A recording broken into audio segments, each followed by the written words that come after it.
ఆంధ్రప్రదేశ్ ప్రథమ పౌరుడు గవర్నర్ గారు తక్షణం ప్రజల్లోకి రావాలని డిమాండ్ చేస్తూ కొనసాగుతున్న క్యాంపెయిన్ ఇది 17వ రోజు.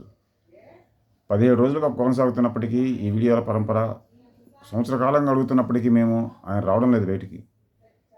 కాఫీలు తాగుతున్నారు, టీలు తాగుతున్నారు, కారులో తిరుగుతున్నారు, అన్నీ చేసుకుంటున్నారు, కానీ ప్రజల్లోకి రావడం లేదు. అత్యాచారాలు, హత్యలు, ఆర్థిక అసమానతలు, సాంఘిక అసమానతలు, ఆర్తనాదాలు, ఆక్రందనలు కనబడుతూ ఉంటే, వినబడుతూ ఉంటే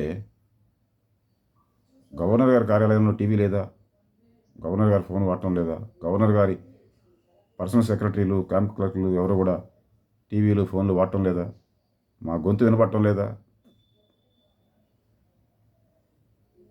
రాష్ట్ర ప్రజానీకం గవర్నర్ గారి ఇంటి వద్దకు వచ్చి, గవర్నర్ బంగ్లా వద్దకు వచ్చి గేటుకి అడ్డంగా కూర్చోవాలా? జనం అలా కూర్చుంటే తప్పనిసరి పరిస్థితుల్లో మళ్ళీ వాళ్ళ మీద కేసులు పెట్టి వాళ్ళ వాయిదాలకు తిప్పాలా కోర్టుల చుట్టూ? అసమ్మతి అనేది పెళ్ళుబుకిందాకా ఎందుకు ఆగాలి? పాలకులు జీతం తీసుకుంటున్నప్పుడు గవర్నర్ గారు స్పందించండి సార్, ప్రజల్లోకి రండి. రాజకీయం అయిపోయింది వాళ్ళ పాలనంతా. మీరు రాజకీయ అతీతమైన వ్యక్తి, రాజకీయ పార్టీ సభ్యత్వం లేని వ్యక్తి. రావాలి, ప్రజల్లోకి రండి. కమ్యూనిస్ట్ ఇండియా వర్ధిల్లాను, కమ్యూనిస్ట్ కులం వర్ధిల్లాను.